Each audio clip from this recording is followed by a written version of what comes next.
So what this is in my recordings chronologically is just after I discovered some of my Linux experiments resulted in me having videos with lost voice audio. And for some reason I'm really eager to talk about that, which I want to know what the point of talking about that is. The audio is gone. But this is not the time, even though I've already done it. So, Ace Attorney. It's time for Ace Attorney now. Assume we're out of examines. Yeah, okay. So just gotta do a move now.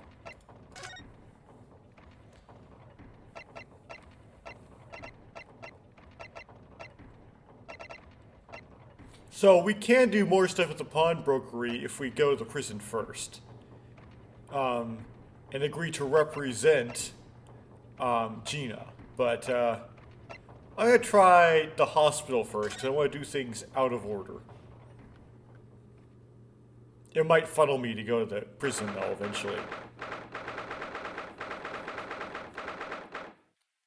Saint Sinners. Of course he's not here. Early? Oh?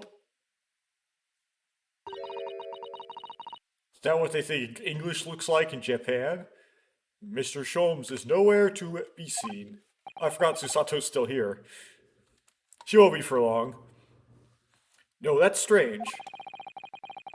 The nurse definitely said he was in the bed by the window, didn't he? He tends to appear hanging from weird places, though. Oh, I know what's probably happened. Hurley was being a big baby, and the bullet wound wasn't that bad after all, so he's been sent home. I'm not sure about that. Baby or not, there's no question that it was a fairly serious injury that Mr. Sholmes suffered. Oh dear, I do hope Mr. Sholmes will be alright. Hello, what do we have here? This ward is off limits, no visited. So what are you doing here, eh?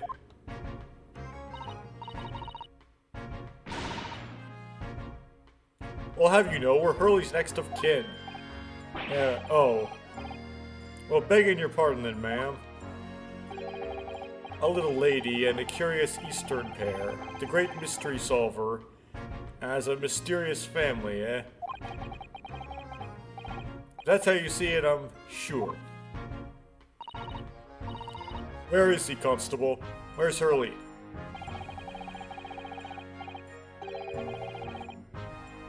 I believe he is currently in the operating theater, ma'am, undergoing an extensive operation. Extensive? It's been several hours since he went in. Oh my. Has there been some kind of problem? Well, it doesn't appear to be working, you see. The anesthetic, that is. Oh, so it hasn't even started yet.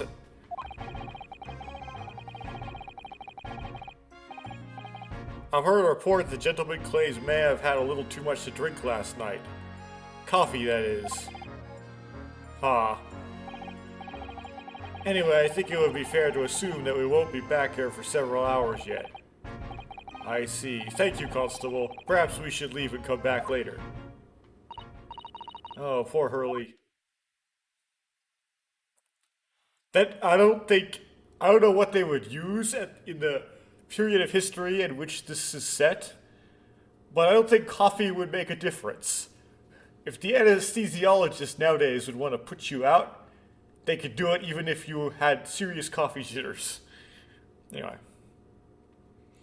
That being said, usually, if you're going to go in for a surgery, and it's elective, the surgeon and the nurses will tell you for like 12, or at least 12 hours, I think, before you go in, not to drink or eat anything. In my case, I was told not even water by the surgeon, and then the nurses handed out literature that said I was supposed to drink apple juice or Gatorade or something. I was really confused, and so I had conflicting information. They certainly will tell you not to drink coffee, because that's not on the list of things you can drink if they tell you you can drink anything at all. So they may not actually do the operation if you told them that you drank coffee. That being said, not all surgeries are elective. Sometimes there are emergency ones, and if you drank coffee, you're still going out. Okay.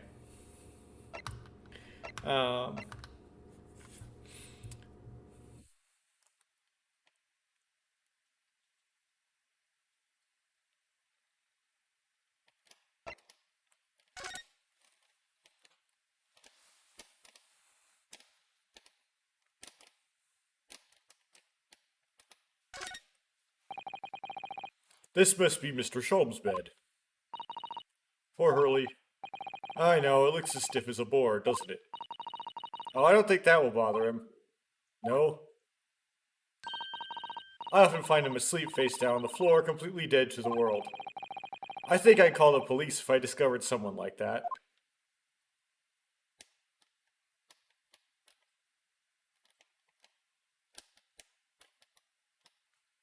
Pretty underdeveloped room here. This person may be important. I wonder what these are. Do you have any idea, Iris? Oh, haven't you ever seen crutches before? Let me explain. They're for people with leg injuries to help them walk. You hold one under each arm, you see. Right. I thought they were weapons of some sort. Well, they could be if used like that. Why would there be weapons in a hospital?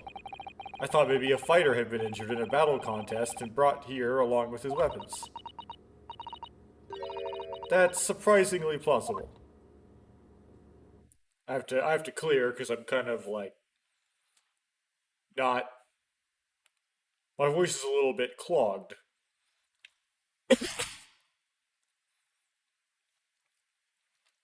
Hopefully that's better. Okay.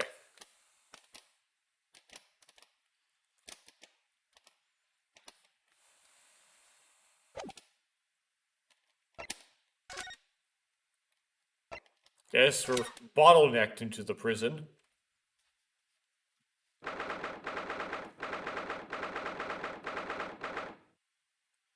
13.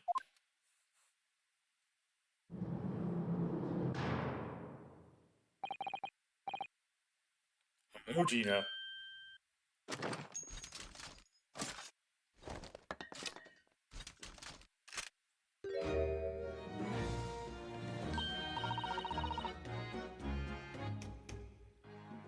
Oh, you still have the grenade launcher Hurley and I made. I wish he wouldn't point it at me all the time, though. What are you here for? Guinea? I had a feeling it's because of us that you've ended up in trouble. So we're here thinking we might be able to help you. Well, you can't. Sorry. You heard, get lost. Don't be like that, Guinea. I know you didn't do it. You never shoot someone, I just know you would. You think you know me? Pull the other one. Oh. You ain't got the first idea about the likes of me. I'm a thief. I pinch people's purses when they're walking down the street. That's how I get by. And if I saw me chance, I'd sneak into a pawn shop any day of the week. Just to see what I could lay my hands on. Get it? That's the kind of person I am. But Guinea, I'll be in court tomorrow, they said. Some cove came by before and said he'd be a lawyer for me or the like. Said it was my right or something. But I told him to get stuffed. I don't need no lawyer, I don't need no one. She couldn't be staring at me any more obviously if she tried. Why are you being like this, Guinea?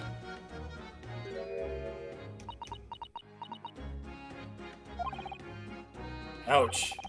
That is one stern look Susato-san is giving Gina.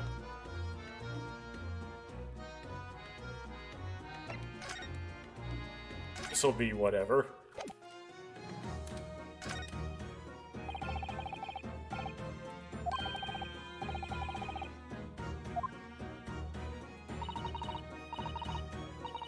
It's the problem, something wrong, I don't suppose. You're looking for this. Yes, but how? And when? And how again? I got a talent for it, haven't I? Diving. That's bordering on black magic. And it makes what I was about to say about my armband seem a little dull. So, what do you want to tell me about it then? Same thing.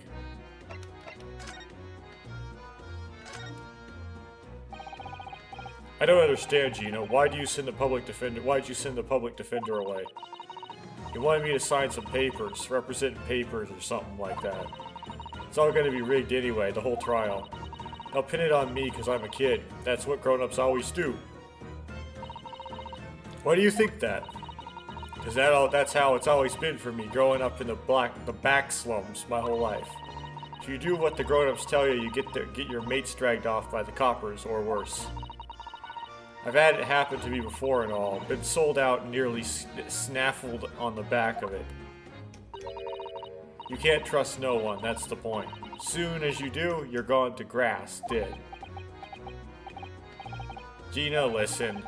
If you like, in tomorrow's trial, I could. Forget it. Guinea? Don't you trust Bruno? Yeah, I don't. Look, I'll ask you nicely now. Well, I mean, Bruno is just going to show up behind the pulpit. Or whatever you call the thing that the lawyer stands behind. Anyway. He's gonna say, I'm the lawyer, and they're gonna say, okay, well, let's go then. Just leave me alone. I mean, does Scotland Yard really ask for the papers in that case?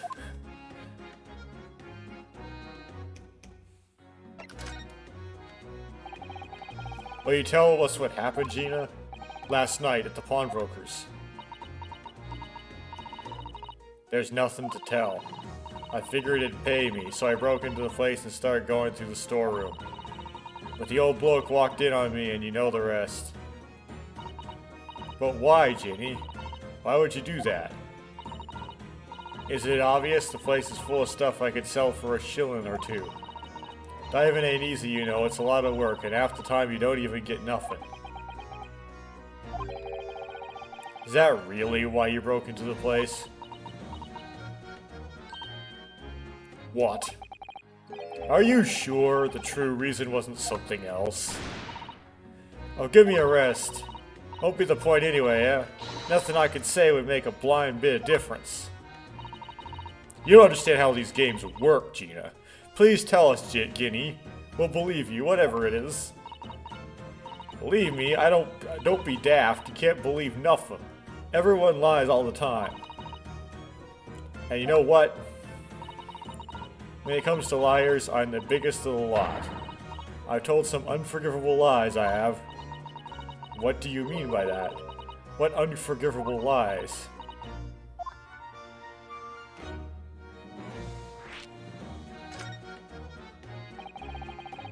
What did you mean before, Gina, when you said you were the biggest liar of the lot?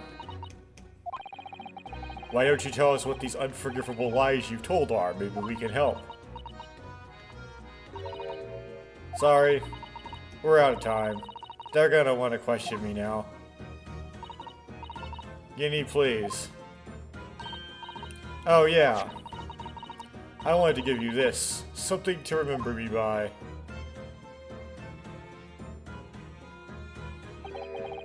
A photographic print of a really adorable cat? I found it in one of the pockets of this coat. Ain't no point in having it. I wonder what a little photograph like that was doing in the pocket of that overcoat. Well, it's very simple, Iris. It's going to be used as evidence in the trial. Anyway, don't bother coming again. Bye. You didn't see it be added to the court record, though. Oh, Guinea. Ah, there it goes.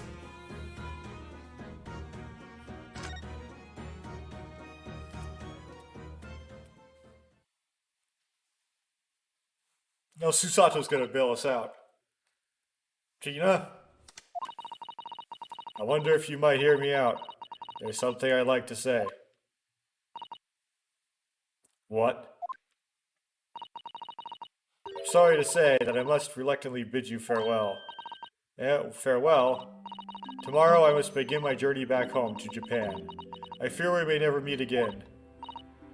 Oh, right. I mean, I would be executed or something, so no.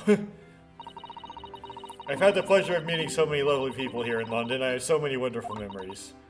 And yet, as things stand now, it will be a glum parting indeed. Poor Iris is so miserable. Susie!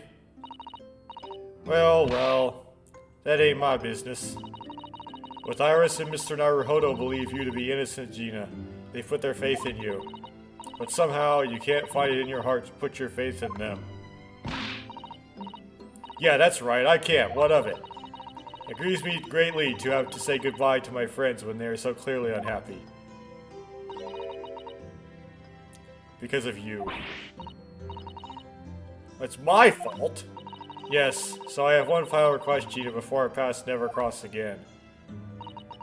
Right here and now, I want you to show both of them that you don't deserve the faith they've invested in you. Yeah, only by doing that will you truly be as alone as you claim to be.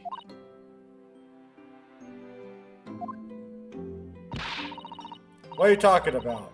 What'd you expect me to do, huh? You've told us that everyone lies.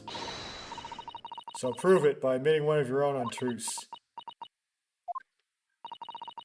What about what you said before, Guinea? You said something about unforgivable lies. You must tell Mr. Naruhodo and Iris the truth now. That is my last request before I leave. My last request as a judicial assistant. No, I can't. Whatever these lies are, they're obviously weighing very heavily on Gina's mind. Gina, I could be wrong, but... is it something to do with what happened 2 months ago? Something about that trial?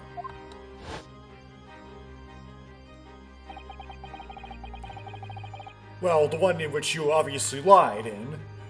The one in which Magnus McGilded was acquitted. Ah, the case of that mysterious murder that took place inside the omnibus. You were called as a witness by the prosecution. Is that what this is about? Yeah, you're right. Because in that trial,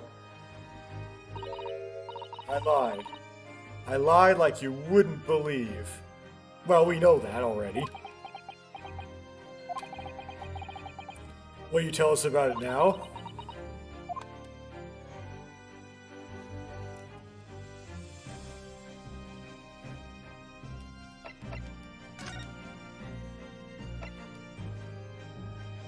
No, I won't present it yet.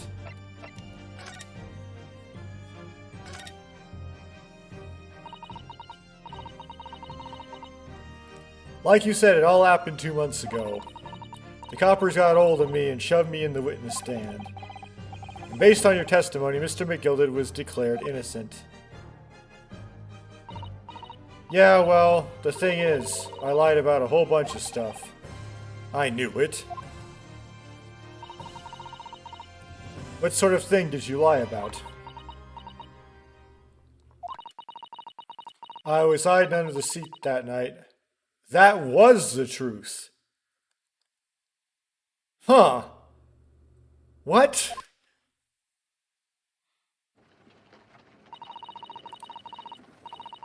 It was pitch black in the little cubby hole. I couldn't see a thing, and then... thud. I heard the loud thud, like someone fallen on the floor. But we thought that was faked. And that's when Mr. McGilded discovered you? Yeah.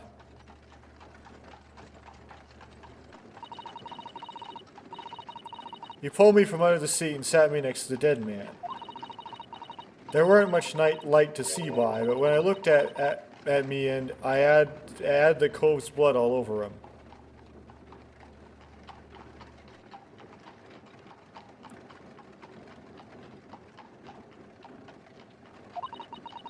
I was so scared I couldn't even speak. You had his blood on your hands? In other words, it was Gina that the witnesses on the roof deck saw through the skylight. Then Mr. McGill started asking you questions, I suppose. Who were you and why were you hiding under the seat? Yeah, I did. Only, that's not all. What do you mean? I mean, he threatened me. Threatened you how? He made me swear that what I'd seen and what I'd heard. About what was gonna do after the Cove was found dead. He made me swear I wouldn't tell no one about any of it. If I did that, he'd let me scarf her before the coppers showed up.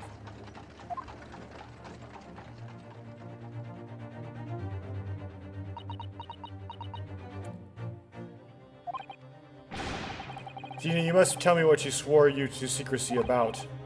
What you saw, what you heard, everything.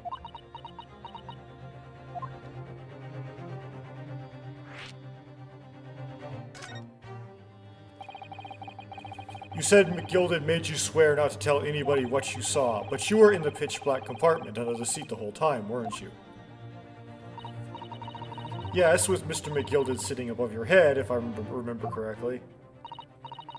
Yeah, that's true, but it was when I heard the thud from the Cove hitting the floor. I let out a little scream, see, couldn't help it. McGilded heard that. It dragged me out by me arm, and that's when I saw it. It was on the floor next to the old geezer. What had been stabbed. A disc, all bright and shiny. A disc? What do you mean? Yeah, that's it. The one what the D took off me at the Windabanks.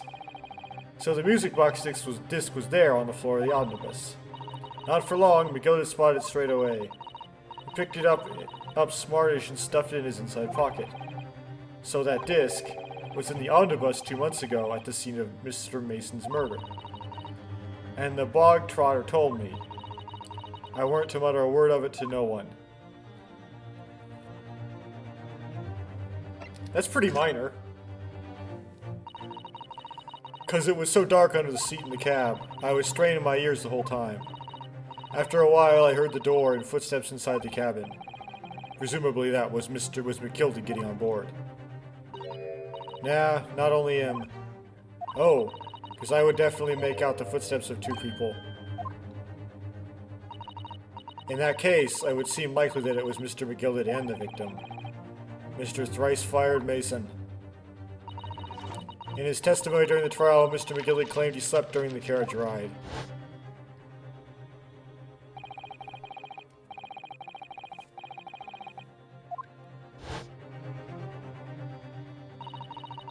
Your own testimony, Gene, supported this.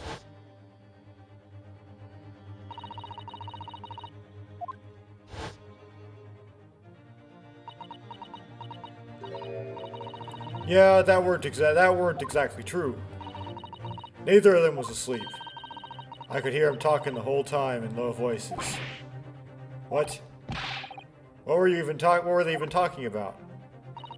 Sorry, I don't know. The sound of the oars and the wheels was too loud. But that still tells us something. Mr. McGilded and the victim knew each other. So McGilded was lying, as I suspected.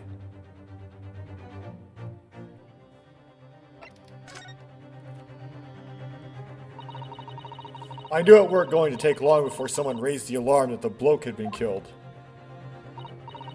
Yes, you are quite right. The other passengers on the roof deck noticed very quickly. So when the cab came to a stop, McGilded told me to. Oh dear. I'm not sick or anything, I just ate. When you just ate, I mucus up somewhat. Okay, so when the cab came to a stop, McGilded told me to hide back under the seat again. I climbed in and waited. The two coves from up top ran off to get the coppers. Yes, I'm Mr. Fairplay and Mr. First. Right, and after they'd gone, McGilded asked the driver to do him a favor. A favor? Now then, fellow, what I need you to do is take this coat of mine and deposit it with a nearby pawnbroker. And for your troubles, let's see. Now, I'll give you 10 Guinness. A nearby pawnbroker? You mean on Baker Street? Yep, you got it. It was Windabanks. The coachee snapped up the money and ran off to pop his coat as fast as he could. So then there was no one left in the carriage. McGillet opened the box under the seat and let me out of there, but not without conditions. I see.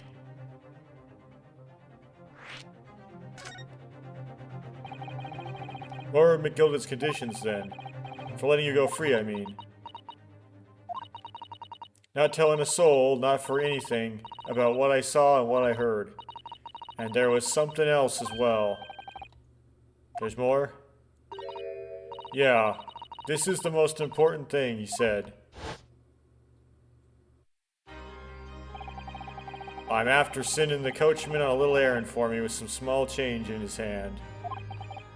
Now then, did you hear what I asked of him? Did you see anything at all? You asked him to go pop your weasel, right? Hey, the fiend's taking me overcoat to deposit it with a pawnbroker hereabouts.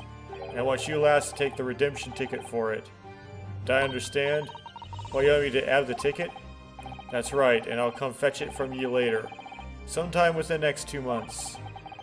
You're to hang on to it until then, is that clear? And whatever you do, don't lose it. Alright then. And in case I might happen to be delayed at all, you're to go to the pawn shop, Windibank so it is, and you're to extend the loan afore the 2 months is up.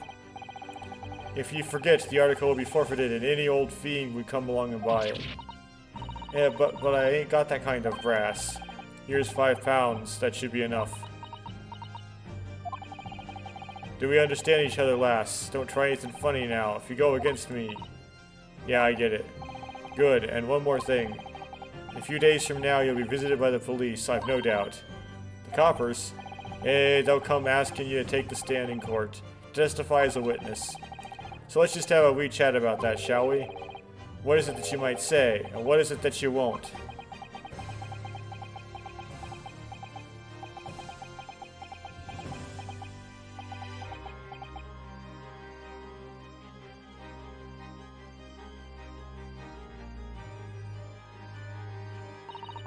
After I'd gone over it all, I piked it. Got as far away from there as I could. I hid the pawnbroker's ticket in some bushes near the scene. I went to fetch it the next day once it got dark. So McGildet planned it, and coerced Gina into giving false testimony.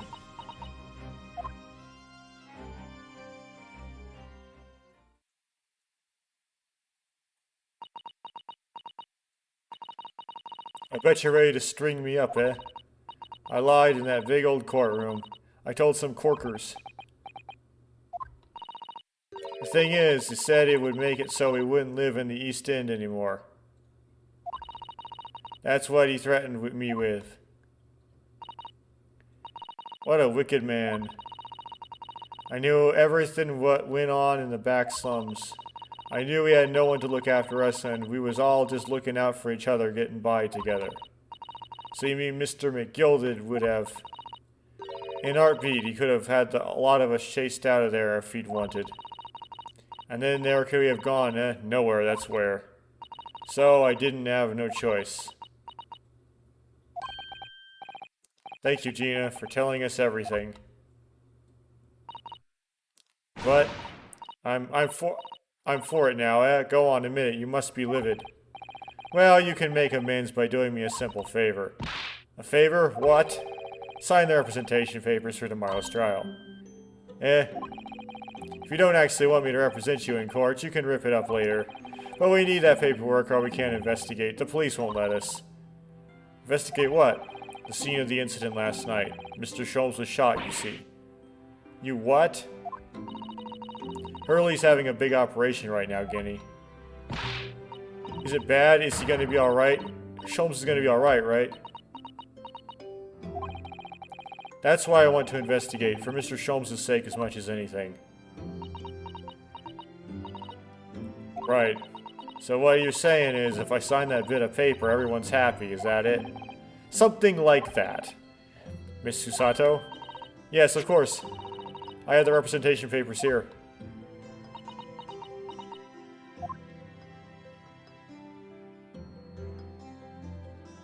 Does she have a signature? Is it just like an X?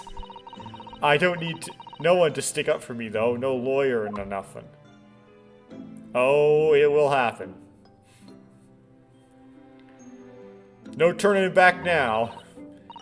Poor Guinea, she seems so lonely. You're in the court record, okay. Well, at least this should mean we can investigate the scene at Windibanks now. Yes, and perhaps we can come back to visit Guinea when we're done there. I feel like we finally cracked Gina. She's opened up to us at last. And now I have her representation papers. No one else knows just what a responsibility that is. Anyway, for now it means Inspector Gregson can't stop us investigating at Windibanks. Although, something tells me he's not going to be happy about it.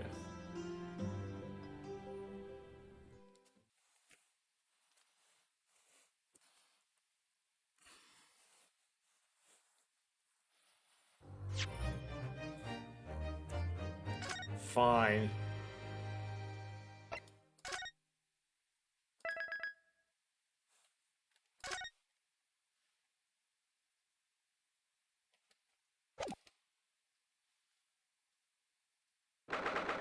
It just teleports you here?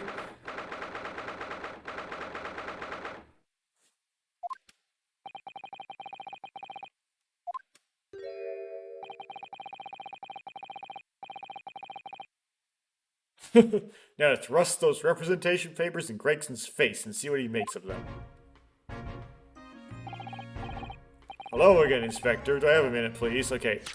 Now I guess I get to examine these things.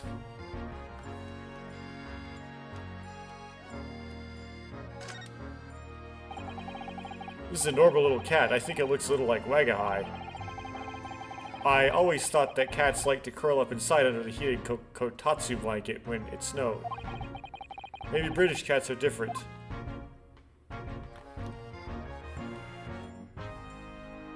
Deposited, 13th of February, 9 p.m. Article deposited, one small box for 10 shillings, April 13th at 9 p.m.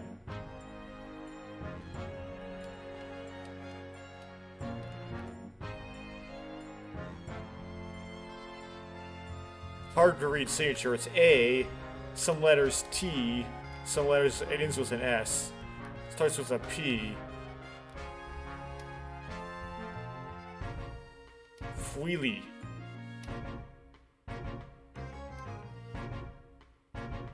Is Magnus McGilded here at the bottom of the signature?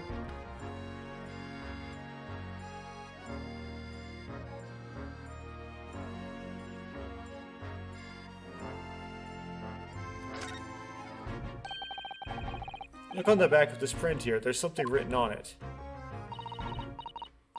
13th of February, 9 p.m. Article deposited, one small box. Loan amount paid 10 shillings. Redemption deadline 13th of April at 9 p.m.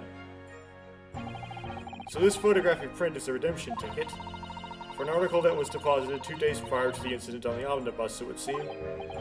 Yes, a small box. That doesn't tell us much about it, does it? Perhaps it contains some valuable mementos. Can't help wondering. Presumably Mr. McGilded never redeemed the article in question since he still had the ticket. So isn't it possible that the box is still present somewhere in the shop? Ah, yes. If it's something Mr. McGilded deposited, we need to investigate.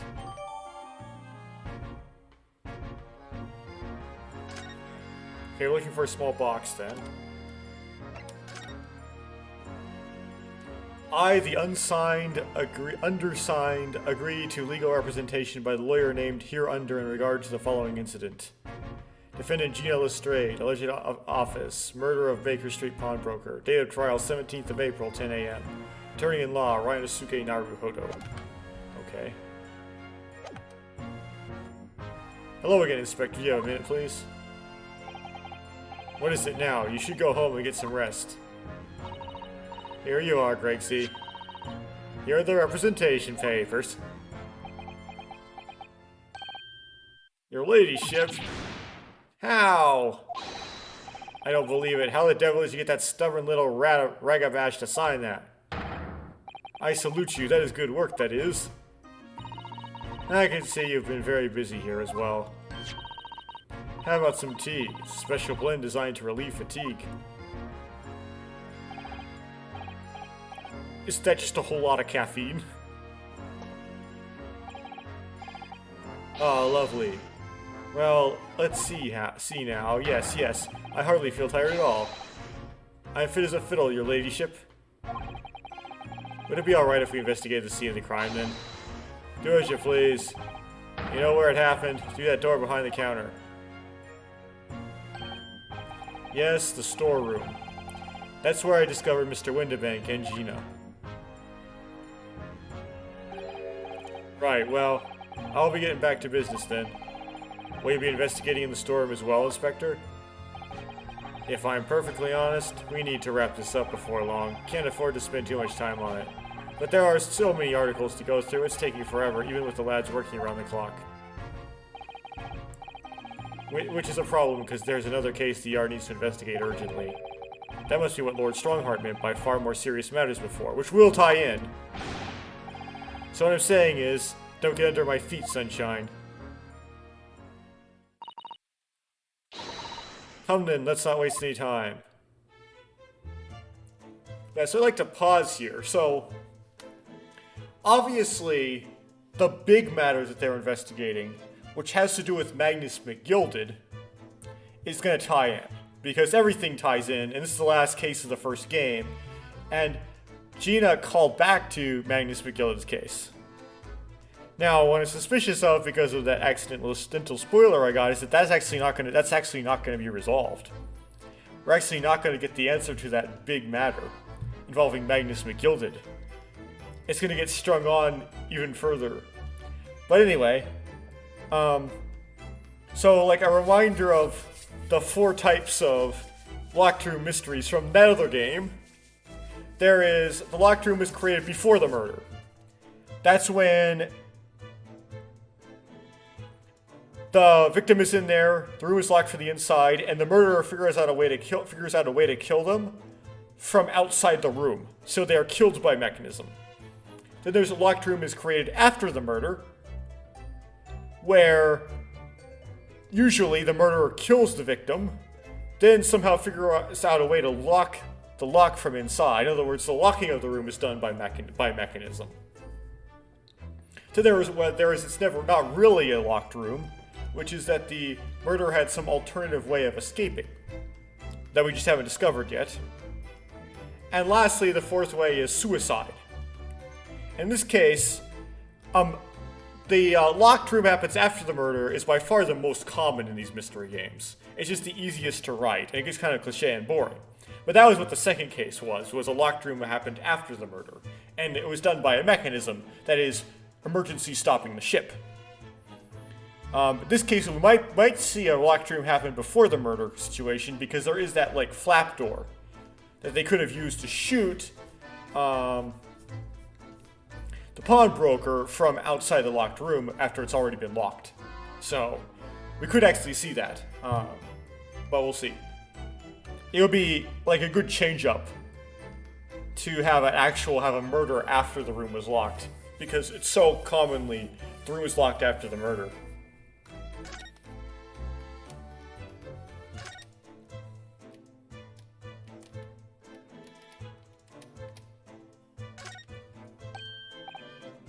Look here. A bullet went right into the calendar. Yes, a bullet hole, and I can see the bullet is still lodged in the wall. And we think this would probably be made by the same people who shot... You would think this would be made by the same people who shot Sherlock Holmes, but these things are usually not that obvious. Presumably Mr. Windibank wasn't practicing with his revolver in his spare time. Oh, well, Mr. Sholmes likes to practice in his drawing room whenever he can. He's very patriotic like that. Sorry? It's all there in the Adventures of Sherlock Holmes, you know. Isn't that right, Iris? Did I write something like that? Partly in jest, perhaps. In jest? Well, he doesn't do it often. It is quite a dangerous pastime. He doesn't do it often. He shouldn't even do it once. Forget that for now, Runo. Let's examine this bullet. What's that around the bullet hole? Is it blood? Suspicious red stain on the calendar. Aha! I may be able to help with that. What? There's something like the sight of blood. There's nothing like the sight of blood to get the blood pumping, is there, Runo?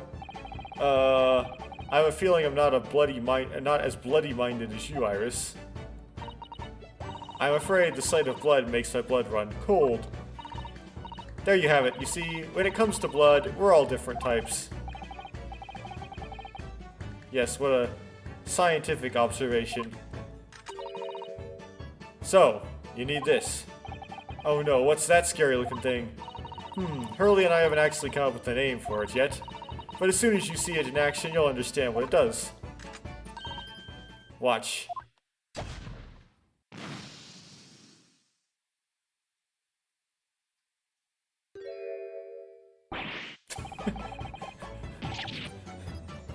How is that useful?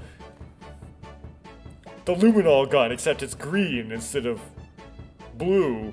Oh, the color of the bloodstain has changed. There, does it make sense now? Yes, I think I'm starting to understand. It makes iron somehow green, which doesn't make sense. Good, it works on the principle that different people have different types of blood, you see. Yes, how wonderful. The chemical it fires combines with the blood and makes it change color. So you can identify whose blood it is that you're looking at. In a flash. Except you have to have a sample to compare it to. Oh, what a fabulous what a fabulous invention, Iris. Isn't it? I bet Guinea would say it's bleedin' great. So, whose blood are we looking at then?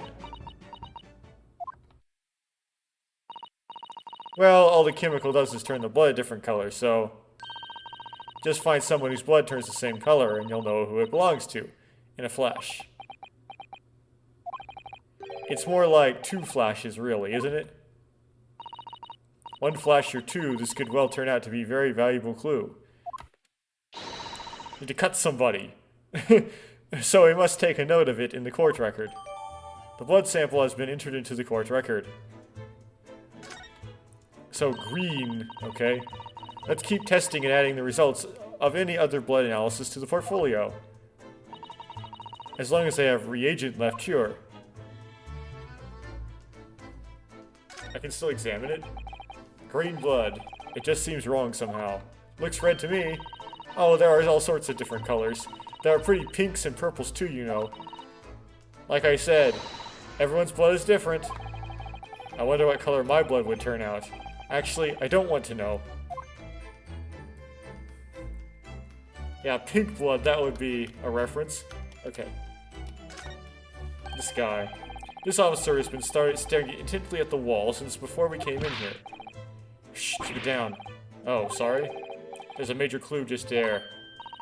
Really? Then we must have Greg see it once. But as soon as I report it, that'll be it. I'll be stuck here even longer. Stuck here? What do you mean? Haven't been home in 2 days already. I need another constable to relieve me and take over my shift. Ah, they really have a tough time, the British police. That doesn't stop us investigating, though, does it? No, I suppose not. I'm fairly sure it was the calendar he was peering at.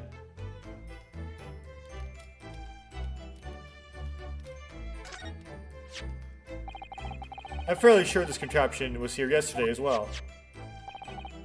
Here we are, though I'm not confident I can get it closed again. Oh yes, that's a folding stereoscope. Really? This is a stereoscope. Mr. Schulm showed us a picture yesterday that you were supposed to be able to see in 3 dimensions. But for that, he used a great big contraption over there. Oh well, that's for use in public houses and places like that. It contains a carousel with all sorts of pictures inside. But this little thing is a much simpler design for use at home. There are special shops selling prints you can use in them. I have a little collection myself. I wonder if I could make money out of these in Japan. It would be keeping my toilet sparkling clean anyway.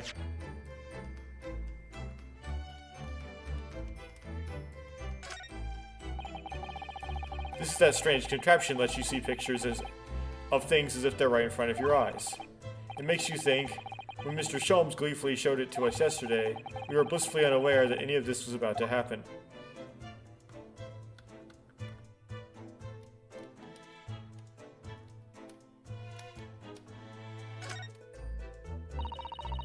These shelves are where the pawnbroker puts articles that have been forfeited on display for customers to buy. Yes, it's really strange miscellany, isn't it? I mean, who would buy this horse statue, for example? Well, sometimes you can find some real treasures among all the junk, you know. Are you alright, Runo? It's just, well, it looks like a collection of useless junk as a whole. But when you pick out individual things, you can't help wishing you owned them, even that horse statue. That's exactly how the pawnbroker works. They're very clever.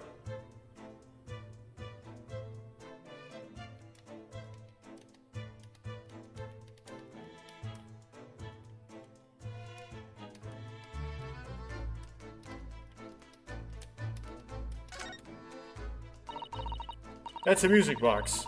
Do you have them where you come from, Runo? Yes, but I've never seen one as large as this in Japan. Oh well, this will be a treat. Shall we have a listen?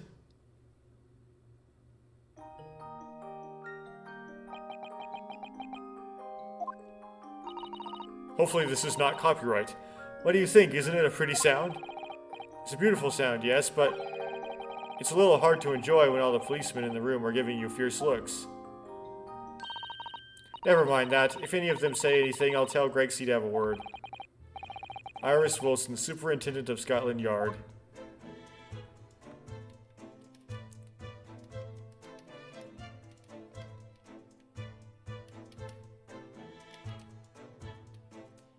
Okay.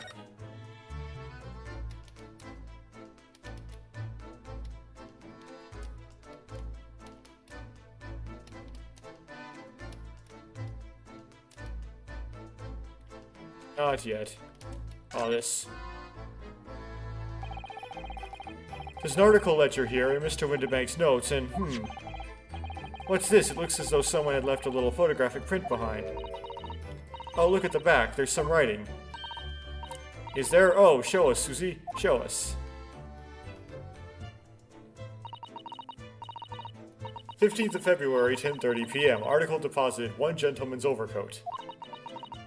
Loan amount paid £1. Redemption deadline 15th of April, 10:30 p.m. A gentleman's overcoat pawned for £1. Clearly it was a very fine coat, in fact, I think.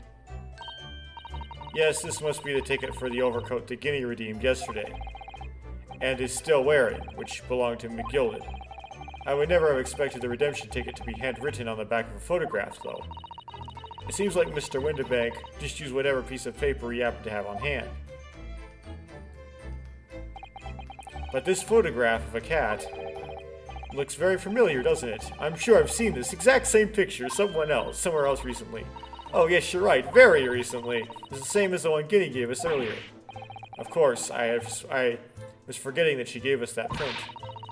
Well, what are you waiting for then, Mr. Naruhodo? Get it out. Alright, let the cogs turn. Oh, time for the stereoscope. Yes, they're exactly the same. Nope, they're not.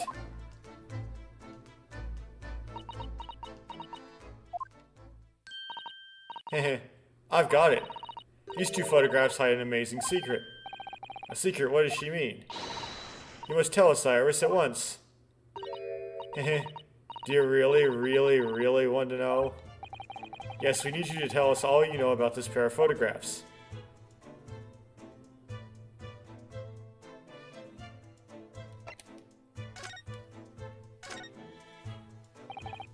So, Iris, about these 2 photographic prints. The one we found here on Mr. Windibank's counter and the one Gina gave us before. What is this amazing secret you mentioned that's hidden between these 2 identical prints? Identical? Actually, that's not quite right. Sorry. If you look carefully, the 2 prints aren't the same. Not exactly. They're not? Have another look at them now.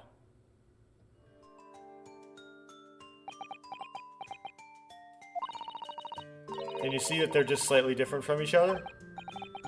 I think so. It's very subtle, though. Not really. But what's the reason for the subtle difference between the two prints? Oh, well, it's because they're a set, you see. No, I don't. It's this pair of photographs is meant to be used in a stereoscope. Everyone in London is raving about them at the moment. Ah, stereoscope. Why do I feel as though I've heard that word before recently? Oh yes, that's what Mr. Sholmes showed us yesterday. You see, there it is, just over there. Ah yes, of course, that magical machine that makes pictures look almost real enough to touch. Heh, well actually, it's quite possible to see the same depth in pictures even without one of those contraptions. What, really? Just cross your eyes. You know how a pair of photographic prints can appear to have any depth in the first place? No, I have no idea. Oh, wonderful. Then I'll be able to tell you. She's over the moon, bless her. Should we let her explain, though? We really need to carry on investigating the scene. I, for one, simply have to know.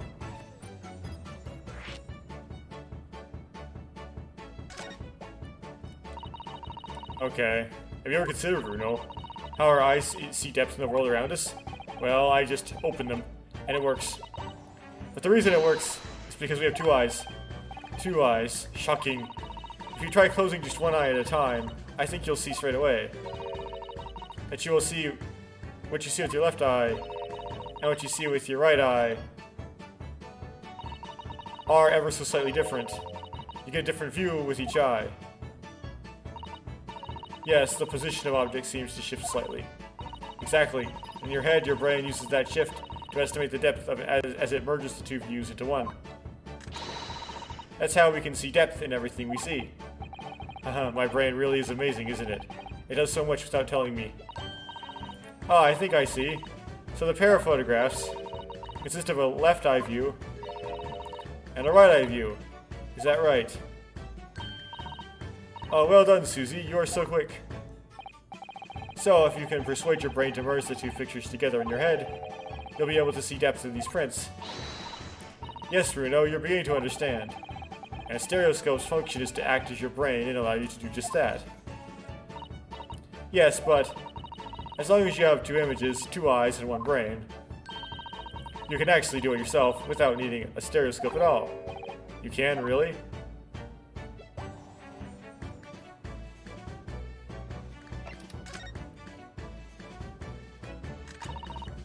Let's try it. Let's see if you can view this pair of prints without the help of a stereoscope. Oh yes, I'm dying to have a go. Susato-san really loves this kind of thing. You need to be able to cross your eyes. That's the main thing. Can you both do that? Cross my eyes? I think I can. Watch me. See if you can copy. Make your eyes do this. Alright, let me try. Are you ready, Mr. Naruhodo? There, how's that? Wonderful, now it's your turn, Runo.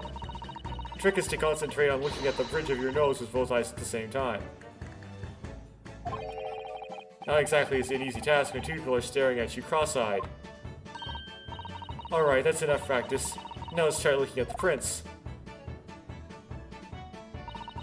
Start by staring at one print and slowly crossing your eyes.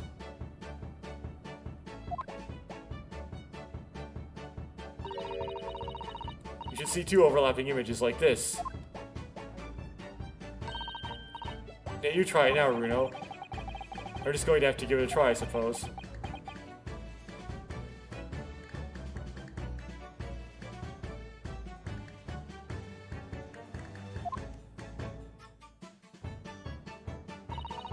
Did the print split into two images for you? Now the next step. It's hard because you defocus your eyes, then they want to refocus again. So then because to look at what you've defocused from, and then they merge back together. Anyway, if you put the pair of prints side by side like this, and then to try crossing your eyes again,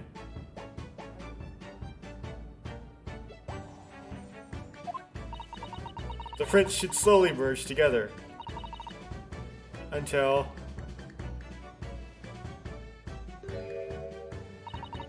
you form a new single image in the center. It's like, you tried it, didn't you? Ah yes, Mr. Naruhodo, it works. I can see in the middle now. It looks so real. Oh, I could look at it all day. I wouldn't advise that. Your eyes might start to hurt. Your turn, Bruno. Pretend you're looking through the two fixtures, and slowly cross your eyes.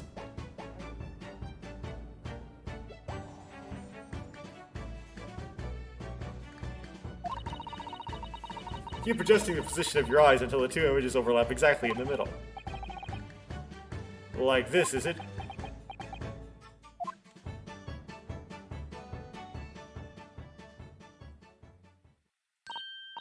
There, you managed it. So now you know how stereoscopic images work. Well, I don't know who discovered it, but it really is quite extraordinary. If you really want to know, I didn't manage it. So what do you think of these stereoscopic prints then, Runo? They're certainly amazing, but it isn't easy to get the knack of viewing them properly. No, some people find it easier than others. But that's why contraptions like this exist, for people who find it tricky. Oh, I recognize that. I saw one over there yesterday, didn't we? If I remember correctly, you press this little knob here. Then set the pair of photographs in the stand at the back end. It's still amazing even though I know roughly how it works now. Well, London seems to agree with you. Stereoscopes are very popular at the moment. You can find one of these folding contraptions in lots of households in the capital currently.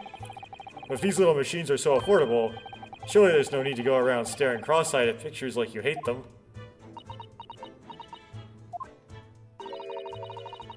But it's much more satisfying to be able to see the effect with your own eyes. Well, I think so in any case.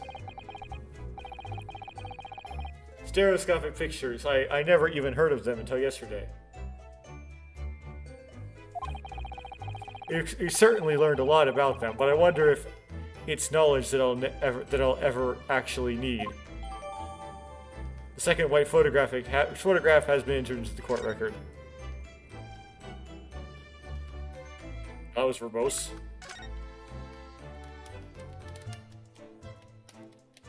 Gotta do the shovels.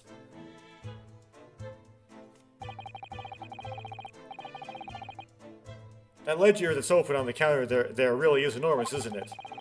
It must be an awful lot of work to keep track of all these hundreds of items in pawn. It's too much to think about. Better to sell it all and have a clear head, if you ask me. But clearly, Mr. Windibank is very careful when it comes to the articles in his care.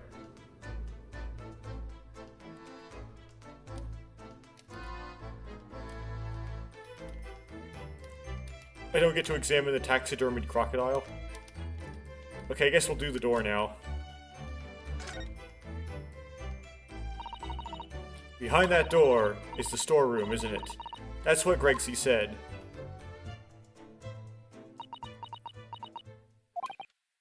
Yes, and that's where I saw the dreadful scene last night.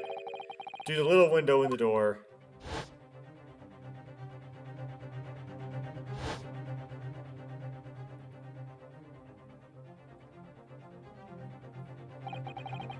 Mr. Windibank, face down on the floor with Gina beside him. As the accused legal representative, you have the right to examine the scene, Mr. Naruhodo. You must make a thorough investigation. Yes, of course, and we will. Behind that door, that's the real scene of the crime. Are you sure about that? Don't worry, if there are clues in there, I'll find them.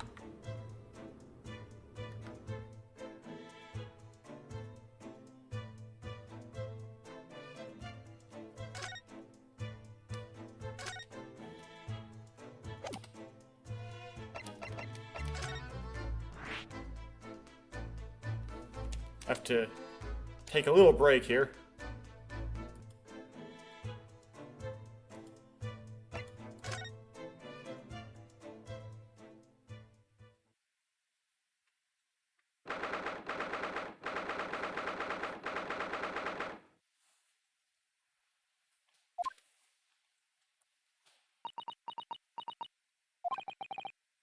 Poor Iris, she's clammed up completely. Iris is bound to find this difficult.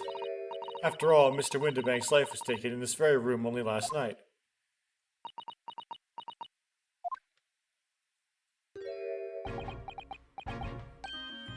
Ah! Hey, Inspector. What is it now, sunshine? You took one look at me and tried to run away. You think a Scotland Yard inspector would run away from some jumped-up little defense lawyer, do ya?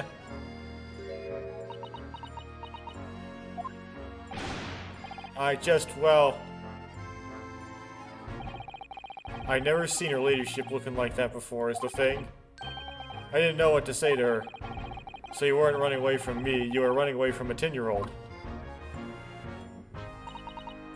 I'm afraid this is all a little much for young Iris. Some gentle reassurance might go a long way, perhaps, Inspector. That just comes off all cheesy. Don't do that, actually. Ahem. Don't trouble yourself unduly, your ladyship. I mean, at least you're not dead, are you? I don't think that went over very well. Bye! Look, I'm in the middle of an investigation here, sunshine. I told you not to get under my feet. And we have investigating to do ourselves. Yes. I'd like to hear more of what the socially inept inspector has to say. Oh, Hurley. And inquire into how Mr. Sholm's operation is going.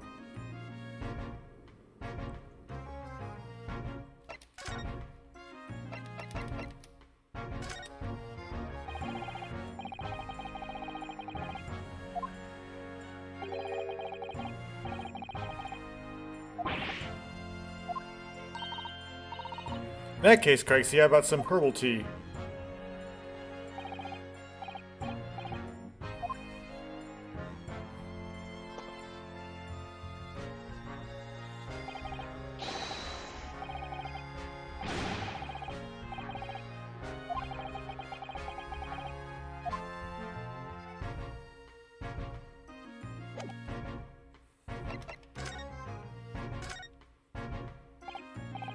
So, Inspector, what do you make of the crime scene here? Fah, you got eyes, haven't you? Use them. Is it what it looks like? Nothing more, nothing less. Iris, could you lend me a hand? So, Greg, see, what do you make of the crime scene here? Yes, your ladyship, do allow me to humbly explain. Last night at shortly after an hour... Last night, at shortly after the hour of 1 o'clock in the morning, Scotland Yard police attended the scene.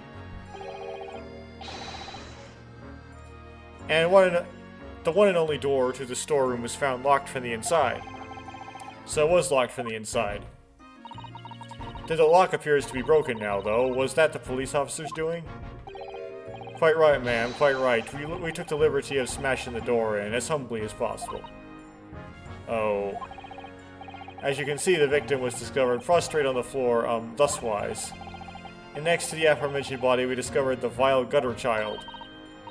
Are you talking about Guinea? She's my friend, you know, Inspector. Miss Lestrade, the hapless girl, was curled up on the floor, dead to the world. She's still alive, you know. Yes, when we saw her, she appeared to be unconscious. And I'm afraid to say, she had the gun that was used in her hand. No. Presumably, it's the gun that's still down there on the floor. In her pocket, we found the key to the door as well. What, the key to the storeroom? And you say the storeroom had been locked from the inside, Inspector? Correct, all of which leaves her ladyship's friend in something of a sticky situation, I'm afraid.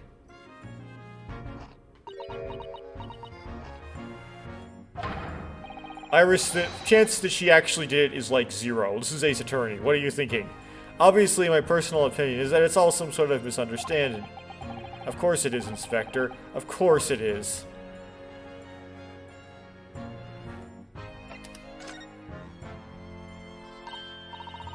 Greg, see, do you know anything about Hurley? Is the operation finished?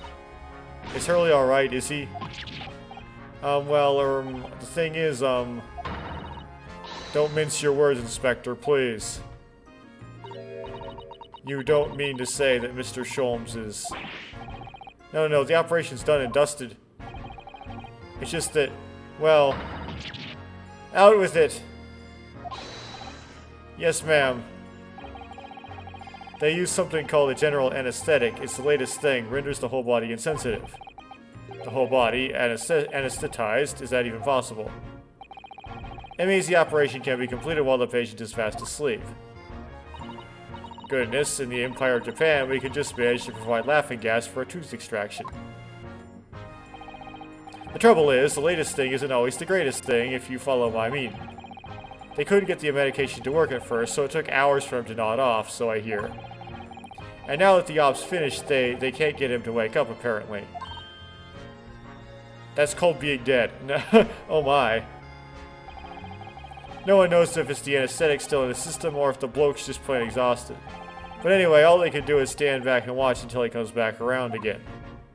I don't know how to brain scan, so... The moment he opens his eyes, your ladyship, I swear I shall get a word to you. What a surprise, even in matters of life and death, Mr. Sholmes has to do things his way.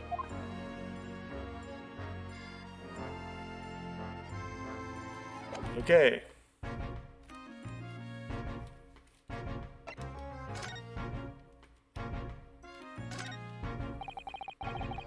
Look at all these articles that have been deposited. The room is stuffed full of them. I can't believe how many there are. Bicycle, a gramophone, musical instruments, even some enormous paintings. Look. Pieces of different people's lives, quietly gathering dust and ear together. There's something very peaceful about the atmosphere in here. Or at least, there would be, if not for the chalk outline on the floor and the policemen shuffling around. Not much I can do about that, sunshine.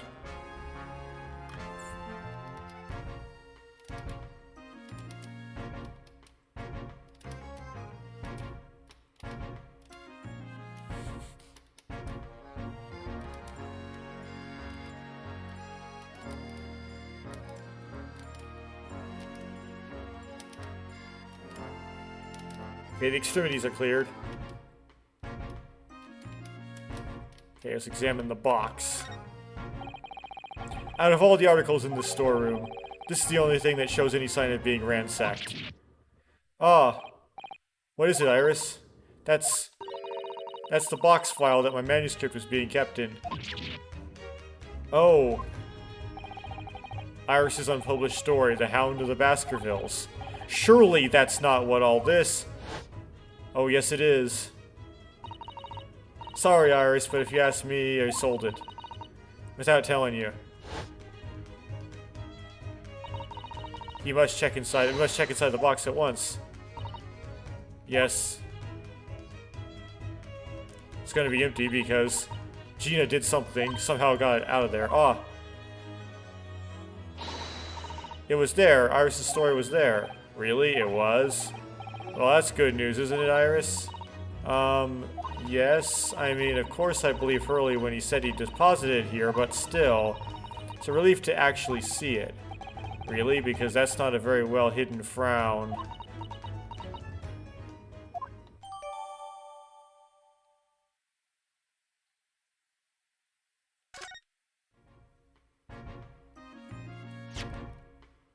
That's not the story, is it?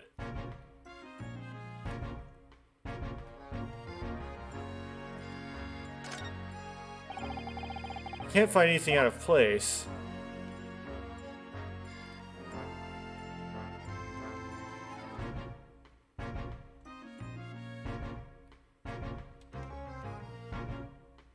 Huh. Something's funny there, though. I'm not just gonna... Well, I accidentally hit the Windows key.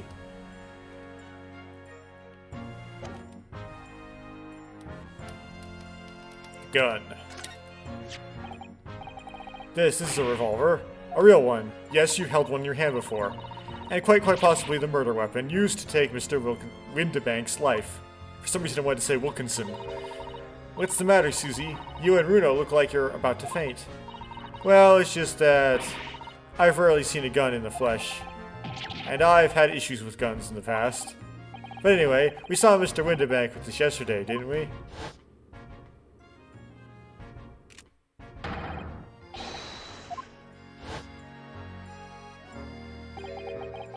It must be the same gun.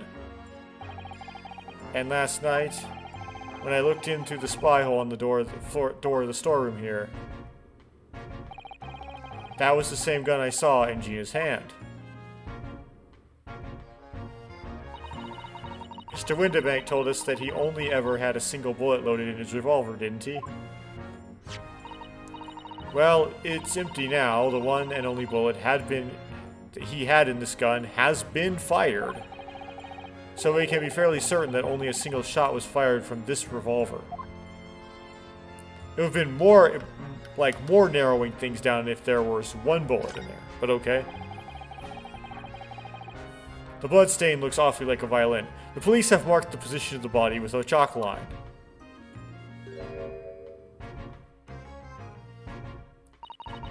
Poor Mr. Windibank. He was a nice old man. Well, he was shot just once to the heart. Most likely the fellow died instantly. He wouldn't have felt a thing. He's still dead though, Gregson!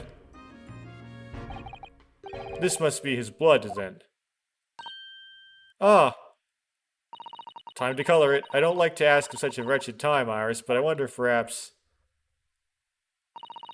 Don't worry, Susie. I'm ready for action.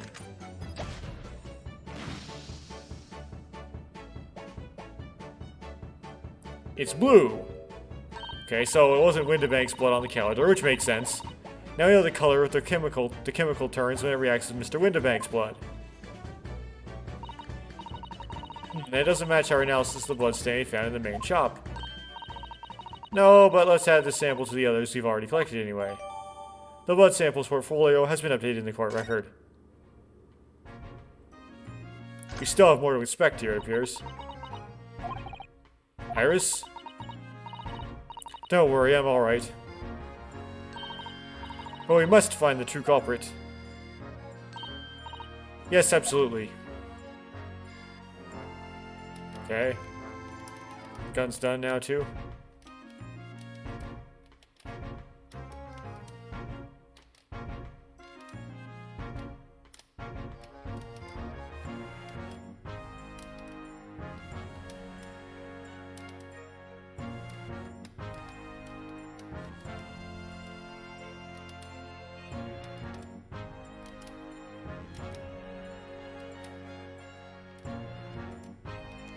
Okay, then.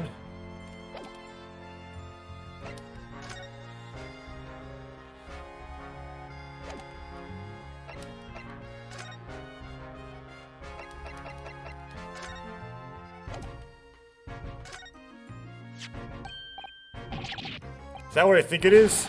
Your ladyship's latest? Yes, my latest story. It's called The Hound of the Baskervilles. A most fascinating title, your ladyship. Fascinating, and I don't suppose... Would there be any mention of my humble self in the tale this time? Good question. I can't really remember.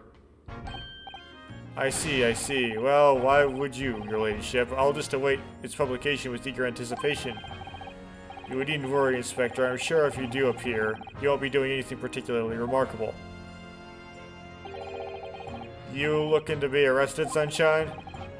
I didn't mean it like that, and even if I did, you wouldn't have bitten her ladyship's head off, would you?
Okay, nothing new here.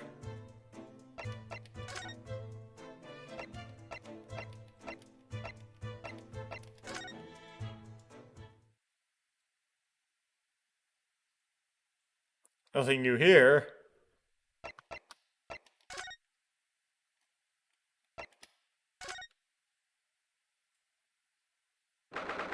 Here we go.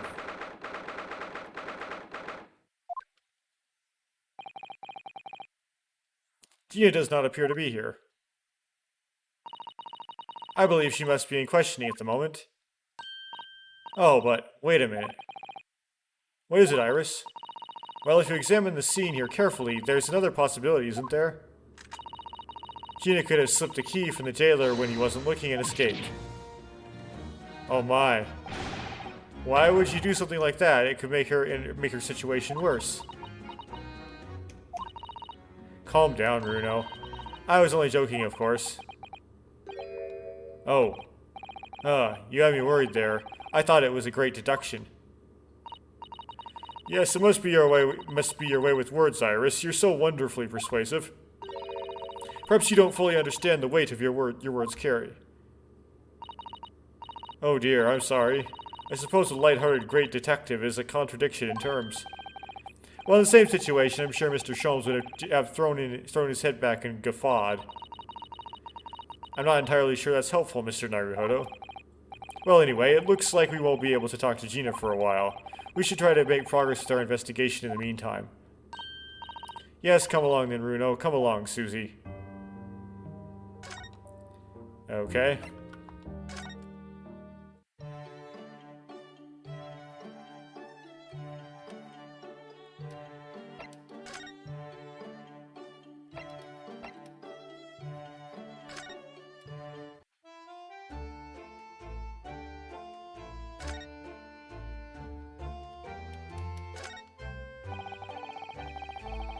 There's still a Scotland Yard carriage outside the window banks.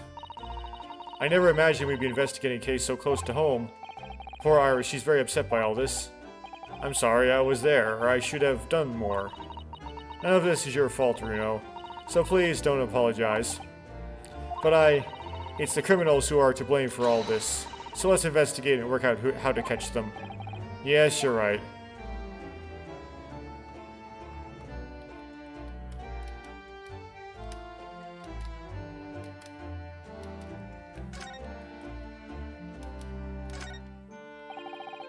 It's already 2 months that we've been taking lodging here above the Sholmes office.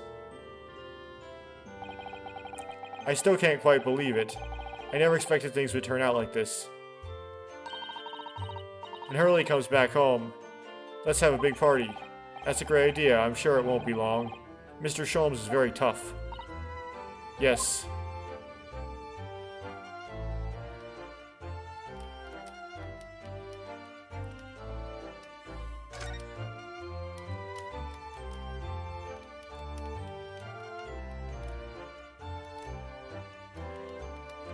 Okay.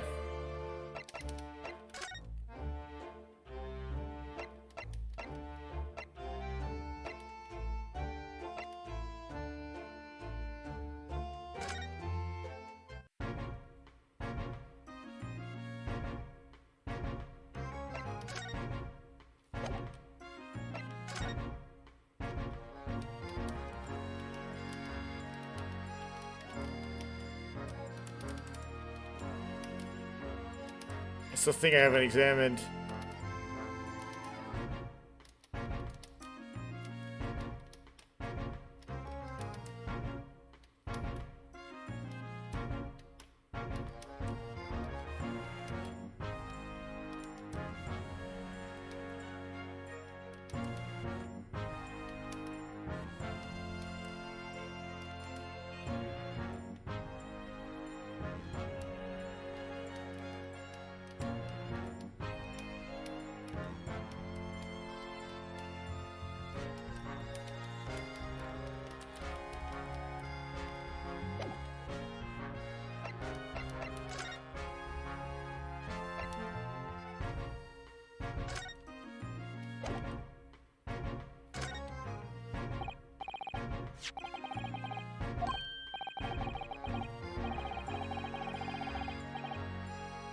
Oh, what do we have here? A redemption ticket for an article deposit here, is it? Looks like someone ran out of office stationery and wrote the ticket on whatever paper was on it was to hand. Yes, this is the ticket for for McGilden's overcoat, the one that little diver turned up with yesterday. Oh, actually, no, it's not. Really? Think you know better than me, do you? No, I didn't mean to, Bruno's right, Greg. See, this isn't the same ticket. Of course it isn't. Of course it isn't. I never doubted you, your leadership. So what's all this about then? I might be so bold as to ask. This is a second ticket. A second one? It seems that Mr. McGilden in fact had another article in storage here at Windibanks. Is that right? I think we need to discuss this further with the inspector, Mr. Naruhodo. Oh good, because he's ever so easy to talk to.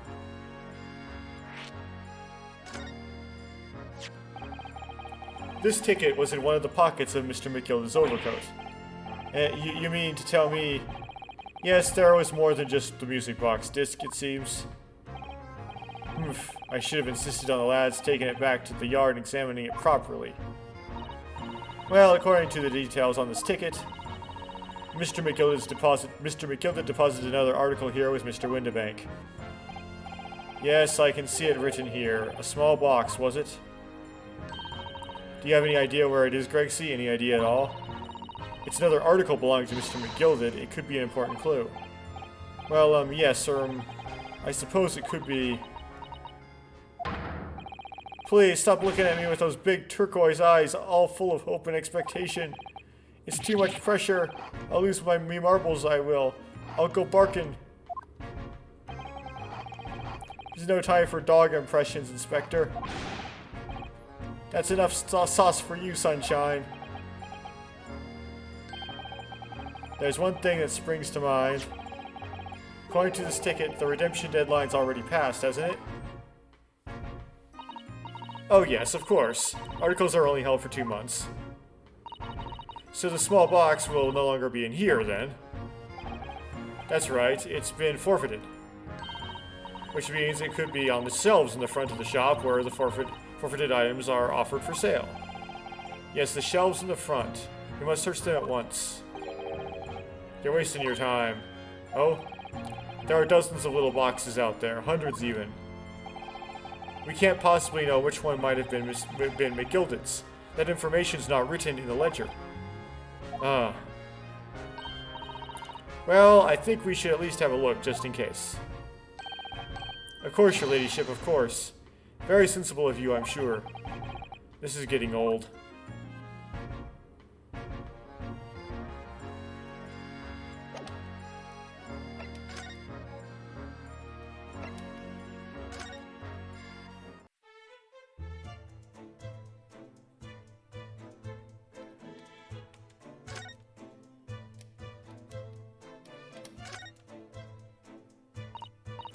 Yes, this is where all the items that have been forfeited by the original owners are offered for sale. That's right, but they've all gotten little price labels on them, but there are so many. I wonder if the small box this ticket was for is still on the shelves somewhere. The box that McGilden deposited here just over 2 months ago. Even if it were, finding it promises to be very troublesome indeed. There are so many boxes, it could be any one of them. Mr. Sholmes said that a pawnbroker's was the safest place to store anything, more secure than a bank's vault. So perhaps the small box of Mr. McGilden's contains something of very great value. Well, if that's the case, he probably have kept it locked. So then we need to find every box with a lock and break them all open. Hi-ya! That sort of misconduct would get you arrested. I won't let that happen. This takes me back. It's been some time since Susato-san last threw me.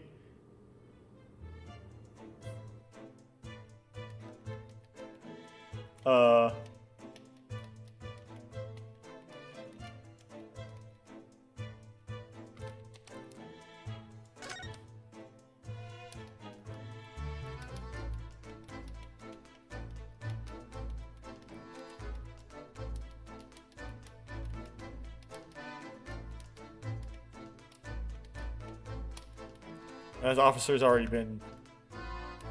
That officer has nothing new.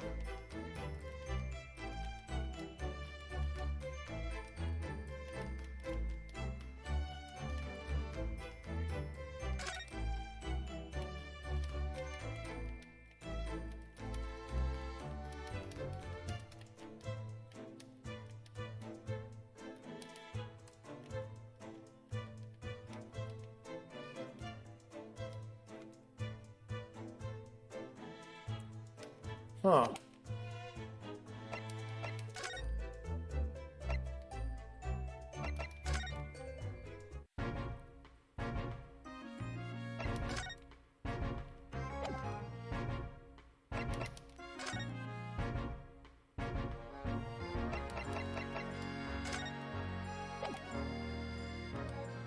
Studying this again doesn't help, right?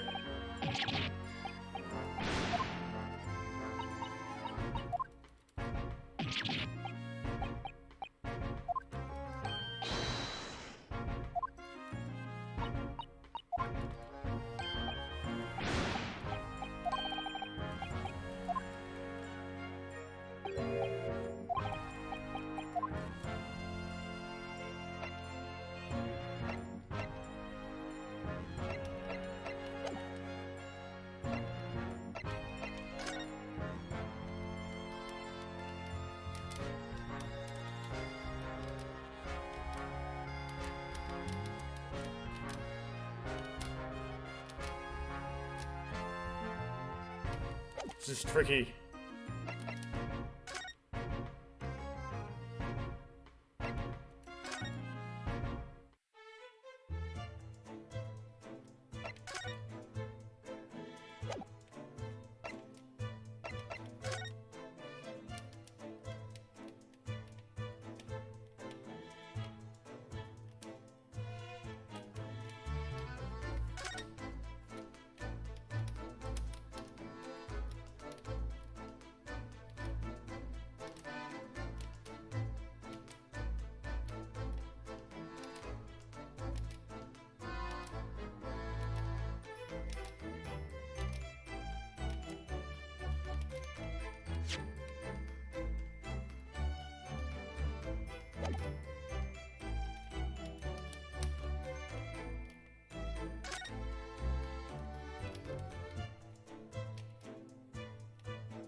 Nope.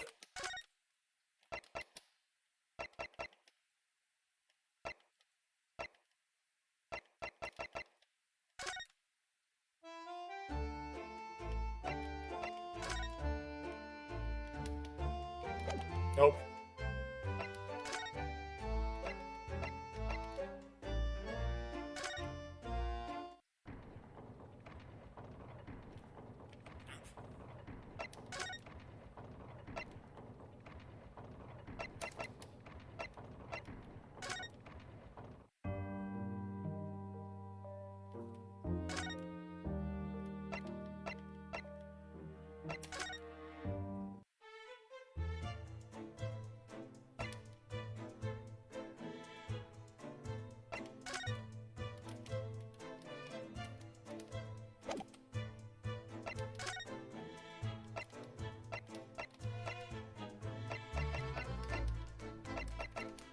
Let's start presenting more things. I guess it's the only thing I know to do.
They presented all of them.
Mr. Naruhodo, I don't know if you've noticed, but there's something rather troubling here.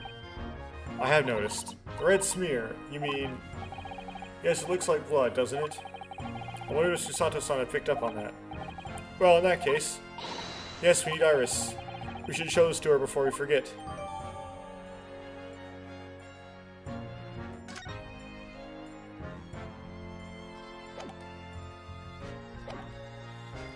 Okay, now we can move back out to the main shop, which allows us to present to Iris.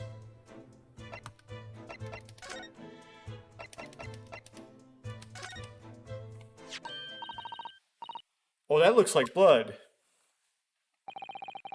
I would say it's from a gloved finger, almost certainly a glove made of leather. Well, don't worry, Runo. You can leave the rest to me.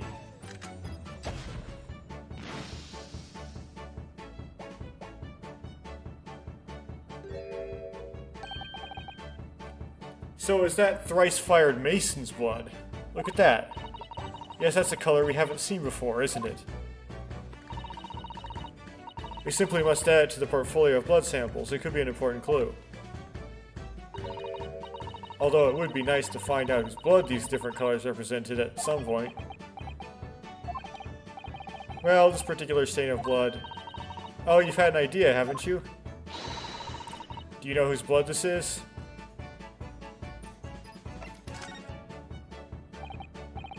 Yes, I have an idea whose blood it is. Not from the color it turned, but with a little deduction. That's right. I think it's clear. Iris, you know as well? You first, Runo. What do you think? Who do you think it belongs to?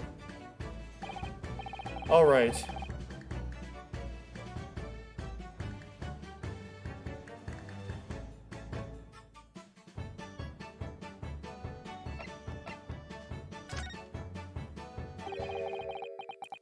Thrice-fired Mason. You don't sound very sure of yourself the way you trailed off there. Well, it was 2 months ago now, that case. And of course I never met the victim, so I'm struggling to remember his name. He was definitely thrice-fired, though. The victim of the omnibus case.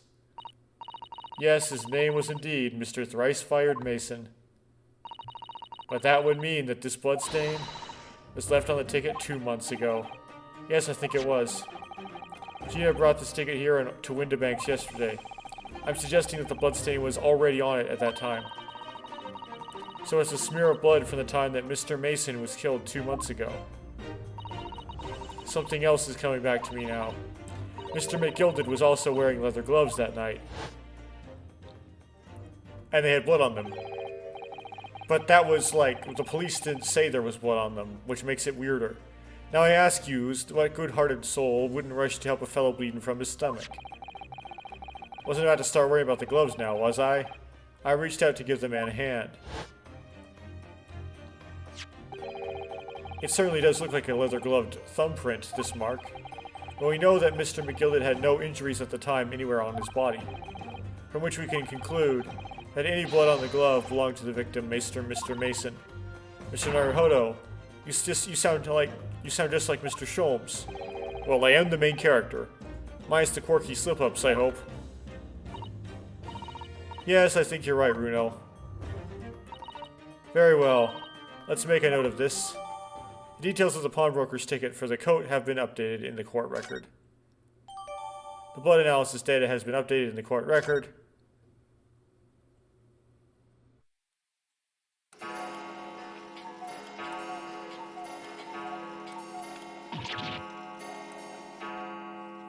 Ah! I nearly jumped out of my skin there. How could Mr. Windibank set such a wicked trap? I doubt he set out to scare anyone. Is that really the time? I think perhaps we should pay Gina another visit soon. Oh. Her trial is tomorrow. We must establish whether or not you will be defending her. I think we should ask her one more time. She may have changed her mind. Don't you remember, Runo? You told her she could rip up the representation papers if she didn't want you to be her lawyer. Really? Did I say that? Yes, you did. The deadline for submitting the paperwork is fast approaching. In that case, we had better hurry back to the prison and talk to Gina again.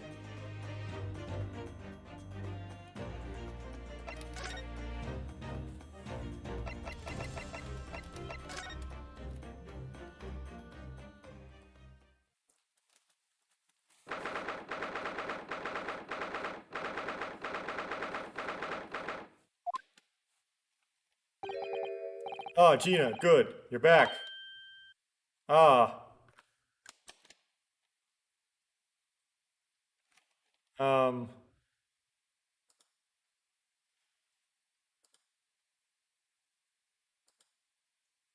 I just realized I'm like recording this on some super high quality setting. Okay, whatever.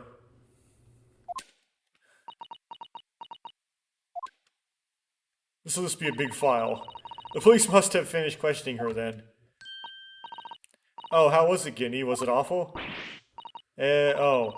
Didn't bother me. Thank you for the papers you signed before. It meant we were able to investigate at Windibanks. Oh, right.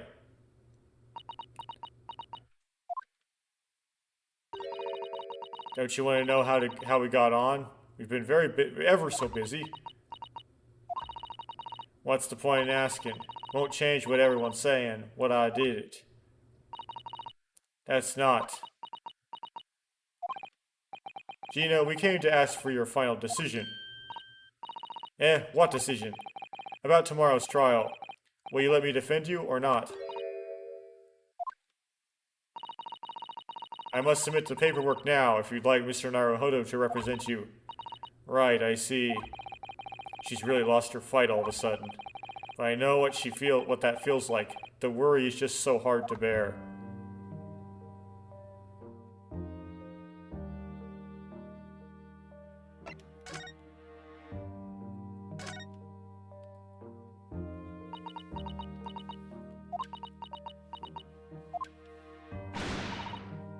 Alright then, blind me, give it a rest with these eyes, Iris. Come on then, fill us in. Who done it? Unfortunately, we don't know that yet. You don't say. We don't know yet, Gina. But Mr. Naruhodo and all of us know that you are innocent of this crime. And while we haven't yet managed to work out who the real culprit is, there are a number of interesting facts that we have managed to establish. Oh yeah? Like what? That's what I want to know. We haven't established anything. Well, for example, the reasons for you being there in the first place. I think I know why you broke into Windibanks that night. Why are you trying to impress her by stuff we found out about her? It looks like I'm going to have to take some evidence that clearly reveals the reason, and thrust it in Gina's face, literally. Give her a bruise, or I could present it to her calmly, I suppose. But that's not how this works.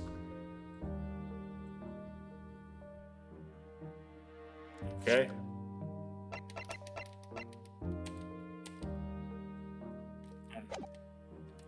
I have to do present.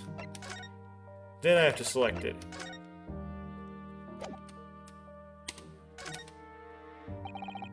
We found this in Mr. Winterbank's storeroom. The manuscript of Iris's latest story. Ah. Oh, right. Well, that's good then. Curiously, the storeroom at Winterbank showed no sign of being ransacked for items of value or the like. With one exception.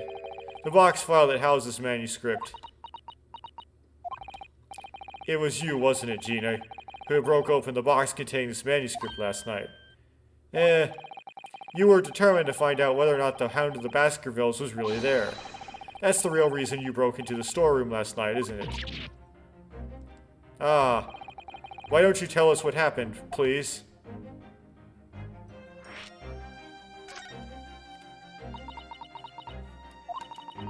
Alright, yeah, this Baskerville story, it's the latest Sholmes adventure, right? But it ain't been printed yet.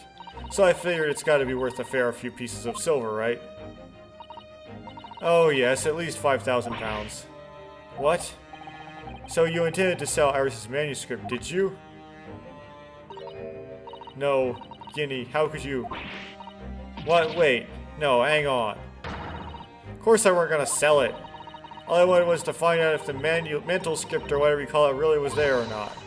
That's the only reason I came to the place. For Iris's sake? Isn't that right? We knew why you done it from the start, Gina, of course we did. But I knew you wouldn't do anything like that, Guinea. I just knew it. Well, when I saw the manuscript in the storeroom, it reminded me of what you'd said the night before. Grown-ups do a lot worse than that, believe me. Bare-faced liars, a lot of them. You just ain't realized it yet.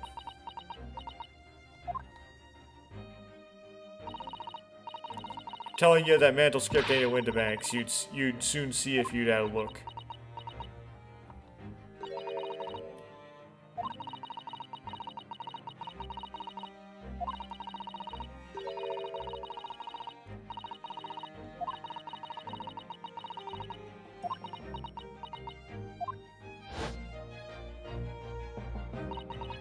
Oh, Guinea, that was so sweet of you. Alright, alright. I'll tell you why I did it. Just stop looking at me like that, Iris.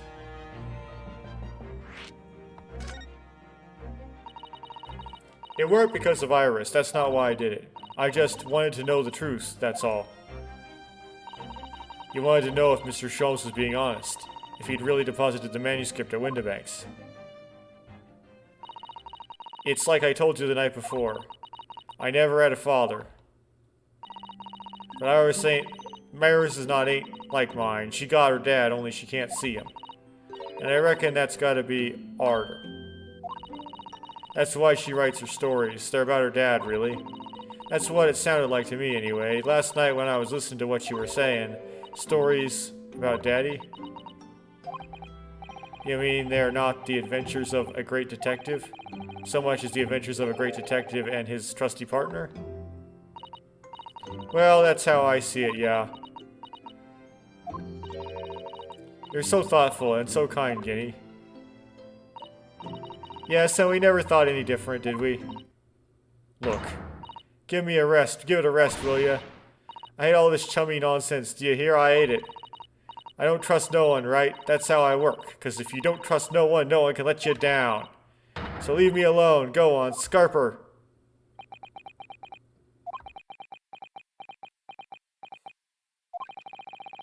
I hadn't noticed until now, but it's unmistakable right there on both sleeves of that overcoat.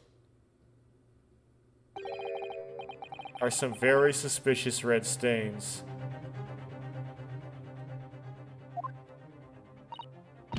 Well, why are you looking at me like that?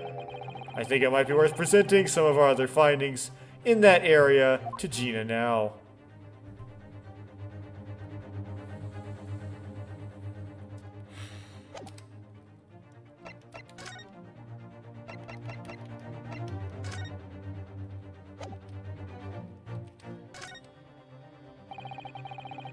Those stains on the sleeves of your new coat, Gina. Their blood, aren't they?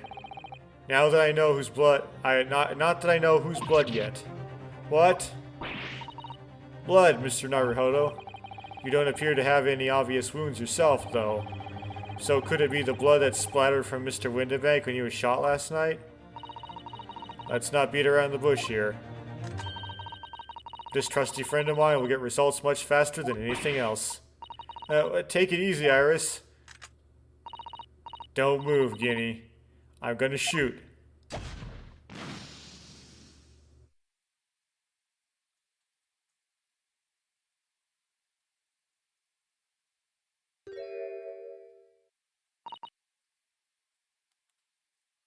Purple. That's thrice-fired Mason, isn't it? Oh my. What the? Forget the sleeves. The whole coat is covered in blood. Of course. The black color of the fabric was masking the stains. That's why we haven't seen them until now. And the blood has reacted with the chemical to turn a purple color, which matches the samples we've already collected perfectly. Yes, now let's see. Who had the purple blood? Ah, yes, it was the brickmaker, Mr. Mason, the victim of the murder case 2 months ago. I knew it. What are you on about? The victim, what do you mean?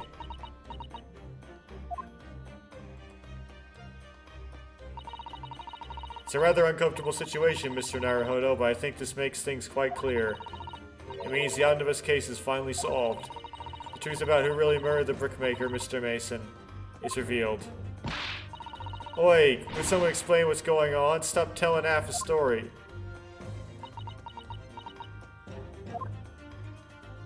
Though Magnus absolutely dicks his blood splatter all over his jacket.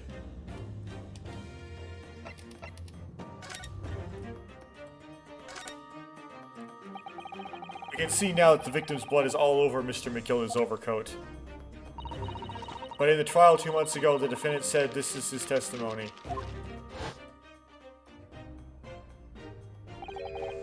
Now I ask you, is what okay?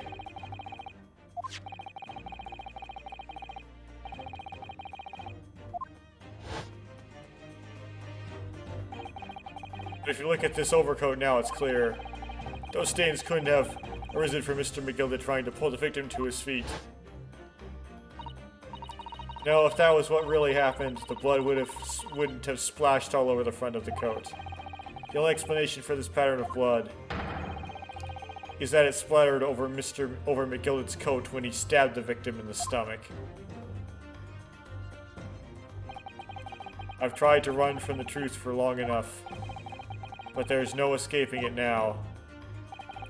The true culprit in that case, Mr. Mason's killer, Magnus McGilded.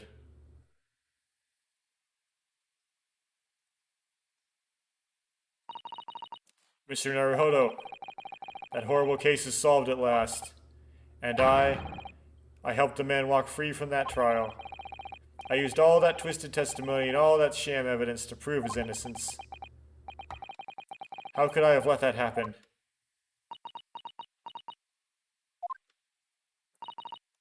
Bruno, did you believe him, though? Did you believe Mr. McGillid was innocent? I believed, or rather, I think I was trying to believe I wanted to, because believing in those who represent in court is a defense lawyer's greatest weapon. A weapon.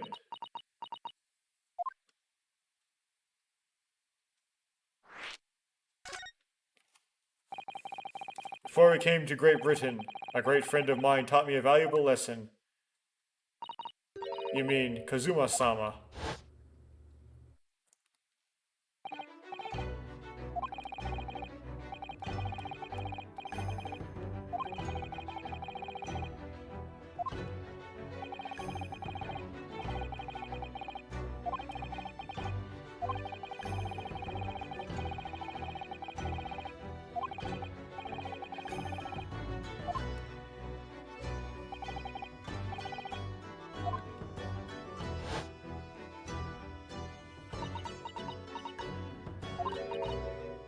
Hehe.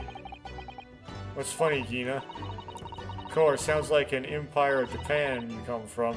Everyone must be soft.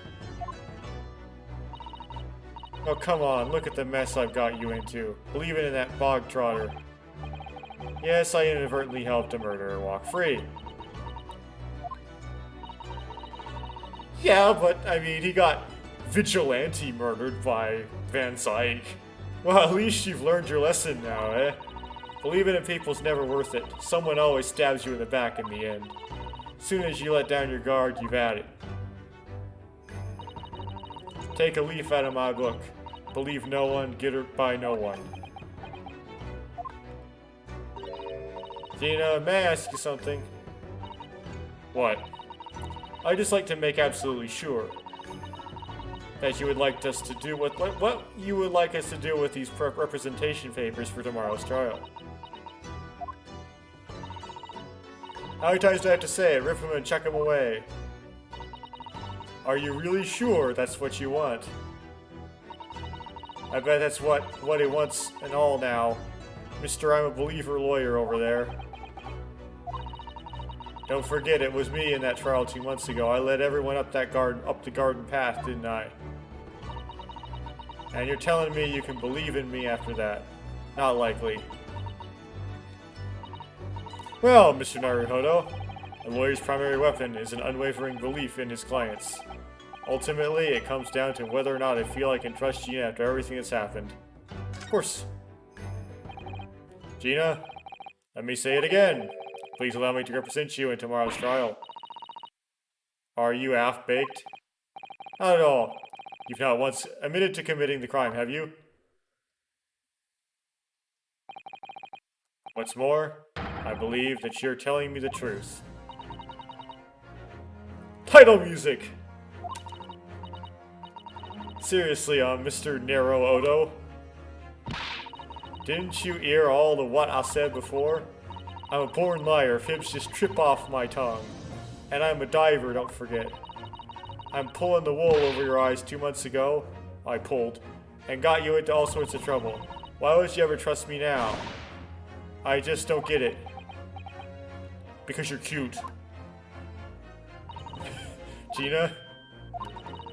I don't understand why you choose to put your trust in others. But I assure you, there is more to this life than you yet realize. What do you mean? The world we live in is full of people you would do very well to trust. People who will never let you down. It's true that I'm just a student of law, and I'm certainly lacking in courtroom experience. But I can promise you this, whatever happens, and until my very last breath, I'm completely on your side.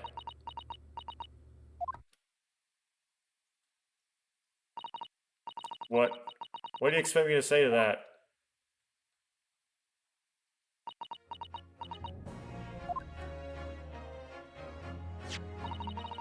Then it's decided. I will take these papers now and carry out the necessary preparations for tomorrow's trial. It would be a shame to throw them away now after it's been pinned with your name so beautifully. And her name is just like an X. Oh, what you like. You Eastern lot are... I don't know what you are. I don't get you. Is that a self-deprecating joke? Gina's taken herself off to the back of her cell. She'd never admit it, but I hope she's feeling relieved. That turned out alright in the end, I think. We haven't done the trial yet, though.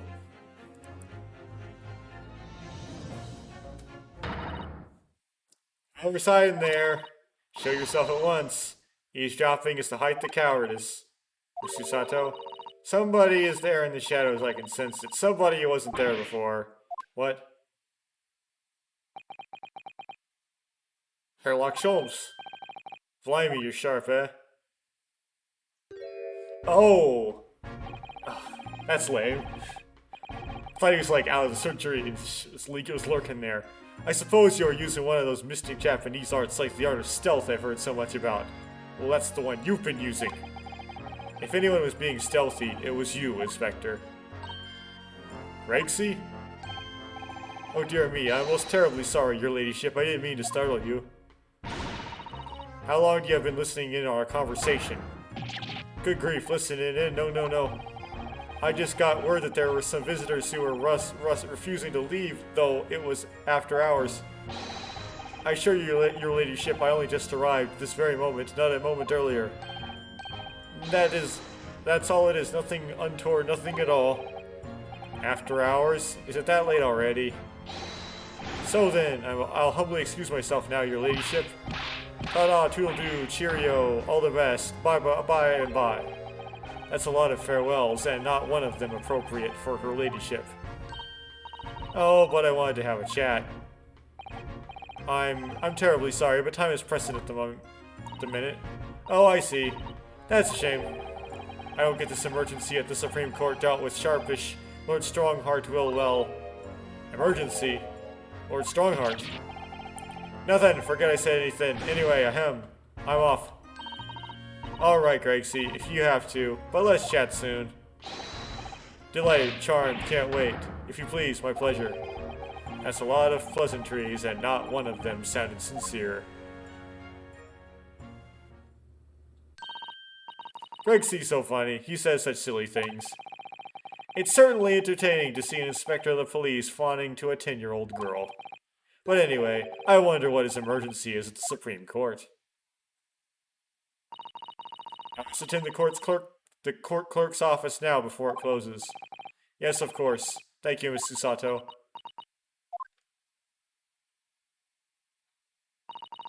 Kindly escort Iris home now, Mr. Naruhodo. I shall meet you there later.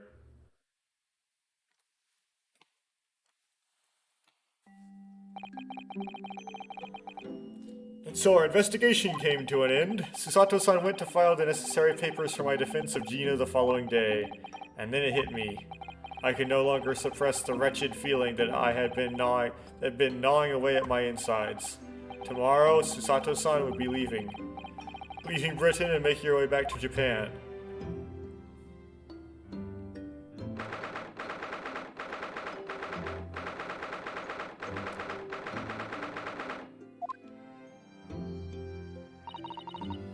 Uno-san, it's been a very trying day, hasn't it? I do hope you're not too exhausted. This conversation is probably going to be long, and so I'm going to end it here. And pick up on doing this long conversation with Susato some other time. That's going to stall out going into the trial.